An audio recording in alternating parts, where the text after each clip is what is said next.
نحمدہ ونصلی علی رسولہ الکریم، اما بعد۔ معزز سامعین، انسان کو اپنی زندگی میں بہت سارے لوگوں سے واسطہ پڑتا ہے کہ انسان مدنی الطبع ہے، اس کی طبیعت میں لوگوں کے ساتھ مل جل کر رہنا ہے، اور زندگی میں ہر چیز کے کچھ آداب ہیں، کچھ اصول ہیں۔ جس طرح مل جل کر رہنے میں، رشتہ داری میں اور لین دین کرنے کے کچھ اصول و ضوابط ہیں، ایسے ہی کچھ اصول انسان کی گفتگو کے بھی ہیں، مباحثے کے بھی ہیں۔ بالکل جیسا کہ ہمارے نبی کریم صلی اللہ علیہ وسلم نے نصارہ نجران کے مقابلے میں جس ترتیب سے گفتگو فرمائی کہ جب تک ان کے شعراء آتے رہے تو ان کے مقابلے میں اسلامی شعراء آپ صلی اللہ علیہ وسلم کی اور دین اسلام کی مدح و ثنا کرتے رہے، ان کے خطیب کے مقابلے میں خطیب پیش کیا جاتا رہا، اور جب انہوں نے دلائل سے گفتگو کی تو قوت دلیل سے ان کے دجل کو آشکارا کرنا یہ منصب نبوت کا تقاضا تھا۔ آپ صلی اللہ علیہ وسلم نے اس کے معاملے میں خود گفتگو فرمائی، اور خود نبی کریم صلی اللہ علیہ وسلم نے بھی یہی ارشاد فرمایا کہ انزل الناس منازلہم،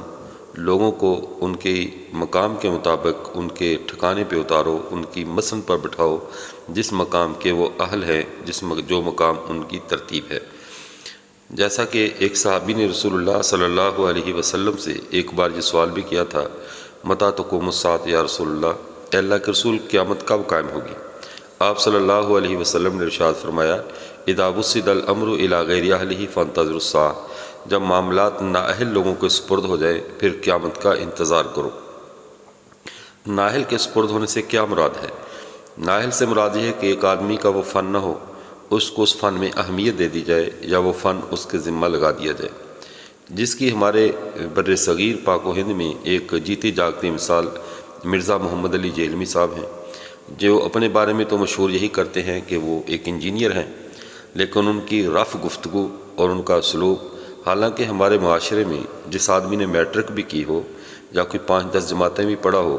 تو اس کی گفتگو میں کچھ شائستگی ہوتی ہے، تہذیب ہوتی ہے، اور اختلاف رائے کے وقت اس میں کم از کم کچھ سنجیدگی اور متانت ہوتی ہے۔ لیکن مرزا صاحب جس طرح کی جو بازاری اور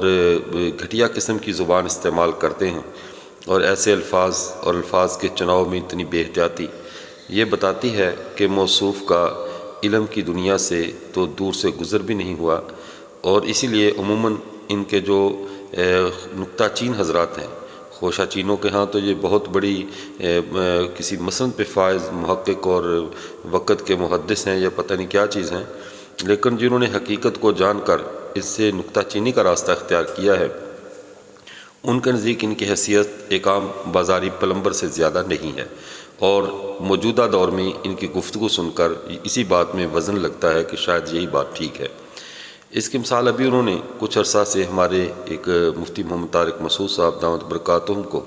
چیلنج بازی کے ذریعے بہت زیادہ اپنا ٹارگٹ بنایا ہوا تھا، کیونکہ یہ خود شہرت کا بھوکا آدمی ہے، تو انہوں نے بھی اپنے مشہور ہونے کے لیے یہ حربہ اختیار کیا۔ اس کے ساتھ کہ حضرت مفتی محمد تقی عثمانی صاحب شیخ الاسلام، حضرت مفتی محمد تقی عثمانی صاحب مدہ ذلہ، اللہ ان کا سایہ امت مسلمہ پہ تا دیر سلامت رکھے، ان کا ایک مقام و مرتبہ ہے۔ مرزا محمد علی جہلمی صاحب نے ان کو مخاطب کیا یا حضرت مفتی طارق مسعود صاحب کو مخاطب کیا، اس کی وجہ کیا ہے؟ اتنی بڑی بڑی ہستیوں سے گفتگو کرنے کا یکدم کیا اس کا علم اتنا زیادہ ہو گیا ہے، اس کا امت میں مقام و مرتبہ اتنا زیادہ ہے کہ یہ اس مقام تک پہنچ گیا گفتگو کرے؟ ایسی بات نہیں ہے۔ وہ ایک مثل مشہور ہے، واقعہ مشہور ہے کہ ایک آدمی نے بادشاہ کی بیٹی کے ساتھ اپنے عشق کا دعویٰ کیا، اور جب اس کے پولیس نے یا مقامی انتظامیہ نے، گورنمنٹ نے اس کو پکڑ کر اس کی بادشاہ نے پٹائی کروائی، اور کروا کے جب اس کو چھوڑا گیا تو لوگ اس کے پاس افسوس کرنے کے لیے آ رہے تھے، اور وہ ہنستا ہوا گلیوں میں جا رہا تھا۔ کسی نے پوچھا کہ یار تجھے بہت مار پڑی ہے بادشاہ سے، یہ کیا وجہ ہوئی؟ اس نے کہا اس بات کو چھوڑو، مجھے بھی پتا تھا کہ کہاں بادشاہ کی بیٹی اور کہاں میں، لیکن آج سے بادشاہ کی بیٹی کے عاشقوں میں میرا نام تو آ گیا کہ میں نے جوتے کھائے۔ مرزا جہلمی کی یہی پالیسی ہے مشہور ہونے کے لیے کہ آج سے میرا نام علماء اور محققین کی لسٹ میں تو آ گیا، چاہے مفتی طارق مسعود صاحب آ کر جوتے مار کے جائیں یا کسی اور کا نام لے لیں کہ وہ فلاں آ کر میری پٹائی کر گا اور مشہور آدمی سے میں نے مار کھائی ہے۔ اس وجہ سے اس وقت میں حضرت مفتی محمد طارق مسعود صاحب سے مخاطب ہوں کہ آپ کو کم از کم اب اس حدیث پر عمل کرنا چاہیے، جیسا کہ سیدہ عائشہ رضی اللہ تعالیٰ عنہ سے سنن ابی داؤد کے اندر حدیث مبارکہ ہے،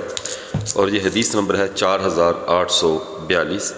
اور باب فی تنزیل الناس منازلہم۔ اس کے تحت حضرت عائشہ رضی اللہ تعالیٰ عنہ سے حضرت میمون بن ابی شبیب روایت کرتے ہیں،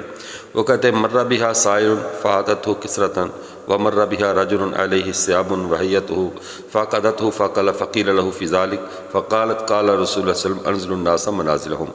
حضرت سید عائشہ رضی اللہ تعالیٰ سے روایت کرتے ہیں کہ حضرت عائشہ رضی اللہ تعالیٰ کے ساتھ ایک سائل گزرا، فاتتہ کسرۃ، اس کو روٹی کا ایک ٹکڑا دیا، چلنے والے سائل کو روٹی کا ایک ٹکڑا دیا،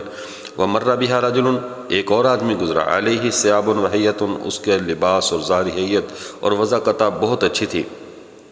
فقدتہ، اس کو اپنے پاس بٹھایا اور اس نے یعنی مہمان خانے میں اس کو بٹھایا، فاکل، اور اس کو کھانا دیا کھانے کے لیے۔ جب ان سے پوچھا گیا کہ ایک آدمی کو آپ نے چلتے ہوئے کھانا دے دیا اور ایک کو آپ نے بڑی عزت اور اکرام کے ساتھ کھانا کھلایا ہے تو اس کی وجہ کیا ہے؟ تو سیدہ عائشہ رضی اللہ تعالیٰ فرماتی ہیں کہ اللہ کے نبی صلی اللہ علیہ وسلم نے ہمیں فرمایا انزلوا الناس منازلہم، لوگوں کو ساتھ ان کی منزل، ان کے مقام، ان کے مرتبے کے مطابق معاملہ کرو۔ مفتی طارق مسعود صاحب، آپ کا مقام اللہ نے بہت بلند کیا ہے، آپ ایک عالم دین ہیں، آپ نے درس نظامی میں اور اپنی علم کے اندر ایک اچھی خاصی محنت کی اور اس مقام تک پہنچی،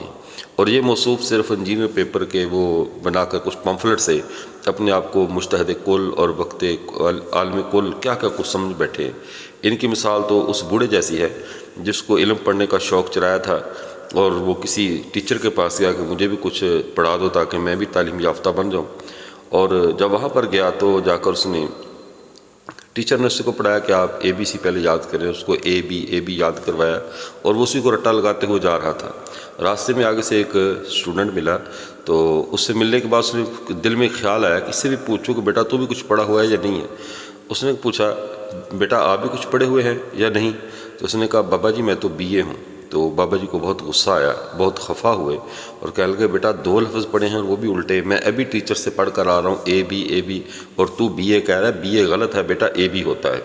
مرزا جیلوی صاحب نے بھی AB پڑھی ہے، ان کو پوری دنیا کا BA غلط نظر آتا ہے، تمام علماء کا علم غلط نظر آتا ہے۔ ایسے آدمی سے گفتگو کرنا آپ کی شایان شان نہیں ہے۔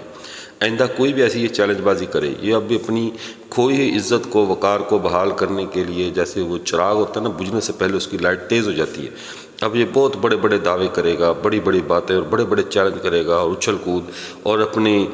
باڈی لینگویج سے بتانے کی کوشش کرے گا کہ مجھے کوئی خوف نہیں ہے، مجھے کوئی پریشانی نہیں ہے، ہنس کر باتیں کرے گا، تو ایسی ساری والے اس کو کھسیانی ہنسی کہتے ہیں، یہ آپ بھی اچھی طرح جانتے ہیں۔ اس لیے ان کی باتوں سے متاثر ہو کر اب آپ سے درخواست ہے کہ اب آپ اس سے گفتگو نہیں کریں گے، بالکل زندگی بھر ایسے اس وجہ سے کہ اللہ نے آپ کو عزت دی، آپ فاتح ہیں، تو فاتح مفتو کے ساتھ مذاکرات کرے، پھر دوبارہ اس کی ضرورت نہیں، اب اس کی علمی حیثیت امت پہ واضح ہو چکی ہے۔ اب اس کے لیے ہمارے پاس کچھ لوگ ہیں جو ان سے گفتگو کر سکتے ہیں، کوئی ایسا مسئلہ نہیں ہے، اس کی جتنی اوقات ہے۔ یہ انجینئر ہے تو ہمارے پاس جب اپنے آپ کو انجینئر کہتا ہے تو کچھ پلمبر ہیں، کچھ پھیری والے ہیں، کچھ وہ میڈیسن فروخت کرنے والے ہیں، اور کچھ بازار میں کام کرنے والے کچھ نوجوان ہیں جو اس سے اچھی گفتگو کر سکتے ہیں، ہم ان کو ان کے مقابل بھیج دیں گے۔ کسی عالم کو یہ زیب نہیں دیتا کہ ایسے جاہل کے لیے اپنا قیمتی وقت اور اپنا سرمایہ اور اپنا ٹائم ضائع کرے۔ اس کی اوقات امت مسلمہ پہ کھل چکی ہے، اس کے انجینئرنگ پیپر کی جو ڈگریاں جعلی ہیں وہ قوم کے سامنے آ چکی ہیں، لہٰذا حضرت مفتی طارق مسعود صاحب اور دیگر پورے علماء سے سب سے گزارش ہے جس کو بھی چیلنج کرتا رہے اہمیت نہ دیں، بلکہ ہمارے گلیوں میں کام کرنے والے کچھ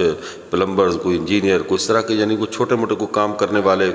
خانچہ فروشوں کی، اور کچھ اس طرح کے جو فکری خواجہ سراؤں سے نمٹنے کے لیے خانچہ فروش کسی کو بھیج دیں گے تیاری کروا کے، جو اس کے لیے کافی ہو جائے گا۔ اللہ تعالیٰ علماء اکرام کو ہمیشہ سر سبز و شاداب رکھے اور سر بلند رکھے، اور امت مسلمہ کو ایسے دجالوں کے دجل سے محفوظ رکھے۔ وآخر دعوانا الحمدللہ رب العالمین۔